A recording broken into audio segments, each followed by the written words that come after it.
శివాయ శ్రీమాత్రే నమ. ఓం శ్రీ గురు బ్రహ్మ గురు విష్ణు గురుదేవో మహేశ్వర గురు సాక్షాత్ పరం బ్రహ్మ తస్మై శ్రీ గురువే నమ. ఈరోజు ముఖ్యంగా మనం వాస్తు పరిజ్ఞానంలో తెలుసుకోవాల్సిన విషయం ఏంటంటే, దక్షిణము సింహద్వారం ఉన్న గృహానికి కానీ, పశ్చిమం సింహద్వారం ఉన్న గృహానికి కానీ, అంటే వెస్ట్ ఫేసు సౌత్ ఫేస్ ఉన్నటువంటి హౌస్లకి ఫోర్టికో, అక్కడ ఒక ఫోర్టికోని ముందరికి తీసుకురావటం జరుగుతుంది. అంటే గృహ సరిహద్దు గోడ నుంచి ముందరికి కార్ పార్కింగ్ కోసమో, లేకపోతే ఈ డోర్సు వర్షం వచ్చినప్పుడు తడవకుండా ఉండేదానికోసం ఒక 6 అడుగులు అట్లా ఫోర్టికో పెట్టడం జరుగుతుంది. ముఖ్యంగా ఈ ఫోర్టికో అనేది దక్షిణం కానీ పడమరి కానీ పెంచినప్పుడు ఖచ్చితంగా ఆపోజిట్గా దక్షిణం ఫోర్టికో వచ్చినట్లయితే, అదేవిధంగా ఉత్తరానికి కూడా ఈ ఫోర్టికో ఇక్కడ ఎన్ని అడుగులు ఉందో దానికన్నా కూడా, ఇప్పుడు ఫర్ ఎగ్జాంపుల్ సౌత్ ఫేస్ ఉన్న గృహానికి 5 అడుగులు కానీ మనం ఫోర్టికో పెంచితే అక్కడ 6 అడుగులు ఉత్తరము ఫోర్టికో పెంచాలి ఆ గృహానికి. అదేవిధంగా పడమర కూడా స్టెప్స్ వచ్చి ఫోర్టికో కానీ 6 అడుగులు కానీ వచ్చినట్లయితే తూర్పు కూడా ఖచ్చితంగా ఒక 6 అడుగుల పైనే ఫోర్టికో పెంచాలి. అంటే దక్షిణము పడమర ఫోర్టికో వచ్చినట్లయితే ఆ ముఖానికి, అంటే పడమర ముఖానికి గృహము లేదా దక్షిణ ముఖానికి ఉన్నటువంటి గృహానికి ఫోర్టికో వచ్చినట్లయితే ఖచ్చితంగా ఉత్తరానికి మరియు తూర్పుకి ఫోర్టికో పెంచాలి. ఒకవేళ 4 వైపులా కూడా పూర్వకాలంలో గృహాన్ని నిర్మించినప్పుడు 4 వైపులా వరండాలు ఉండేవి.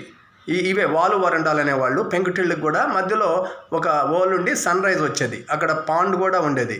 ఈ విధంగా వాస్తు నిర్మాణం జరిగేది. ఇప్పుడు కూడా దక్షిణం ఫోర్టికో పెట్టి ఉత్తరం ఫోర్టికో కానీ మనం అక్కడ ఉన్నట్లయితే ఆ ఇంట్లో ఆర్థిక ఇబ్బందులు అనేవి అధికంగా ఉంటాయి, ఫినాన్షియల్ ప్రాబ్లమ్స్ చాలా ఎక్కువగా ఉంటాయి.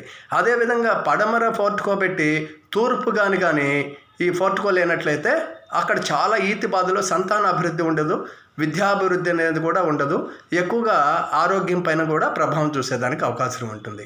కాబట్టి ఉత్తరం తూర్పు ఖచ్చితంగా ఫోర్టికో ఉండాలి.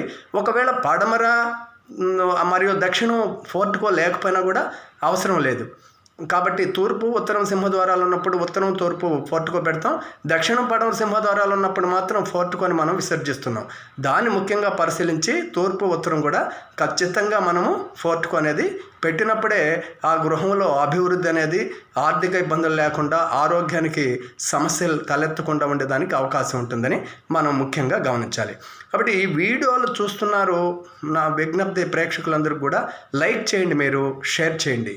దానివల్ల మీరు ముఖ్యమైన విషయాలు తెలుసుకోవాలంటే నా వీడియోలు దాదాపు 200 అబవ్ నేను చేశాను వాస్తు పైన మరియు జ్యోతిషం పైన. యూట్యూబ్ ఛానల్లో ఉంటుంది, డాక్టర్ కోటి ప్రహ్లాద్ అని యూట్యూబ్ ఛానల్లో కొట్టినట్లయితే మీకు కావాల్సినటువంటి ప్రాథమికమైనటువంటి వాస్తు పరిజ్ఞానాన్ని మీరే తెలుసుకునే దానికి అవకాశం ఉంటుంది. ఇది నేను ప్రజల అభివృద్ధికి, ప్రజల శ్రేయస్సుకు, మీరు ఏ పుస్తకమో లేకపోతే ఎవరో వాస్తు పండితుడి దగ్గరికి వెళ్లకుండా ప్రాథమికమైనటువంటి వాస్తు పరిజ్ఞానాన్ని మీరు తెలుసుకోవాలనేటువంటి జిజ్ఞాసతోనే నేను మీకు ఈ వీడియోలని ఉచితంగా అందిస్తున్నాను. ఓం నమః శివాయ. శ్రీమాత్రే నమః.